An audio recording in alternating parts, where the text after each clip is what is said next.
You have to be wary of zebras, how wounded they are, I guess, but that also could be a problem for you guys because they're a bit of unknown as well.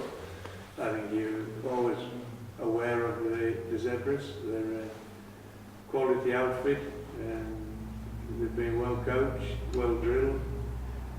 They've conceded very few goals this season, as Chris alluded to, and on the day it'll be a good game, I'm sure of that. It'll be very competitive, very fierce. These games normally are. Must be happy with your team's form, quietly building some wins, back-to-back wins, and getting some real good form up. Yeah, I mean, we started poorly. I didn't think we were playing that bad, but we didn't get the results we wanted, and we've had to pick ourselves up, and we've done that, and put some good results together. And the performances, which it has been pleasing because they're starting to improve. We're getting a little bit sharper now in our play, and that's becoming, a positive for us. How are you looking heading into the game? Pretty much full strength? Yeah, it's a busy weekend for us because we have two development squad games on Saturday, which Albie will play a part in the first game against Knights. So we're really pleased about that, to see him back on the track. And other than that, we've got a full complement of players to pick from. We perhaps have a couple of little niggles, but nothing serious. And I think we'll have a very competitive side out at the weekend. Could he be back next week in the seniors?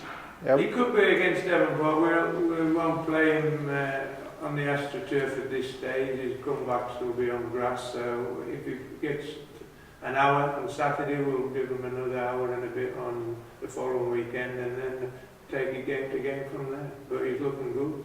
In terms of, a team management perspective, are you about where you want to be right now? Yeah, in good space. I mean, we've got selection problems. Uwundi is now back to full fitness and training well. Cammy Rogers is getting there.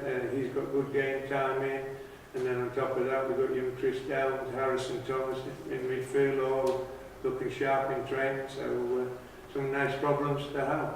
Same question that we asked Chris. I guess it's important to capitalise on these games when you come around against the big teams, isn't it? Without a doubt. I mean, and these are the games you've got to be ready for. If you're in Glenn's place at the top of the league, you've got to be ready for the challenge, for people to come and challenge it.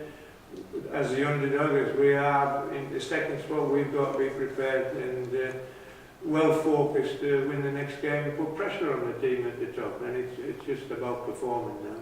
How do you feel being in second spot? It's okay. Yeah. It's handy. We're in a good position to threaten. We've got Olympia to play in a couple of weeks' time. So we're in a good space. I mean, we had a big clean out at the beginning of the year. We've lost a lot of players, and now the young players are starting to emerge, and they're showing good positive signs. And at the moment, we're trying to hang on to them because there's been one or two being approached from different sources, and we've got one lad who probably will head to Melbourne in the next week or so as well. So our job is to try and hang on to them at the moment. How do you convince them to stay at South Hobart rather than chase a career in Melbourne? Well, you can't, and we'll encourage them to go, there's no question about that. But the only thing we have on offer is, we're a progressive club, we're working hard to always be playing good football and challenging to be playing on the mainland teams, and that's the incentive for the players. Have you got other Victory League clubs circling some of your players to go and play for them at the moment? There's a couple of key players, Alec Walter is being sought by Melbourne Club at this stage, and he will go. He'll go a little bit like young Isles and have a look and see what he thinks, and then progress from there. How do you think South's perceived outside of your four walls, I guess? Do you think people would have enjoyed seeing you guys not at your best at the start of the year, and they'll be upset that you've come good again now? I think locally, without a doubt, yeah, I'm sure. But,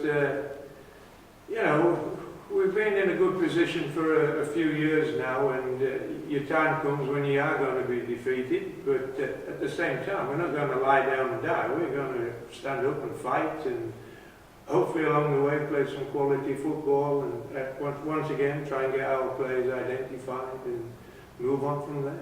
Who's best placed to win the league at the moment, do you think? Olympia, yeah, without a doubt. 3 points is at the top of the league at this stage of the season, is healthy, the pressure's on them, but I'm sure Glenn will be very confident in the group of players and the staff that he has to maintain them.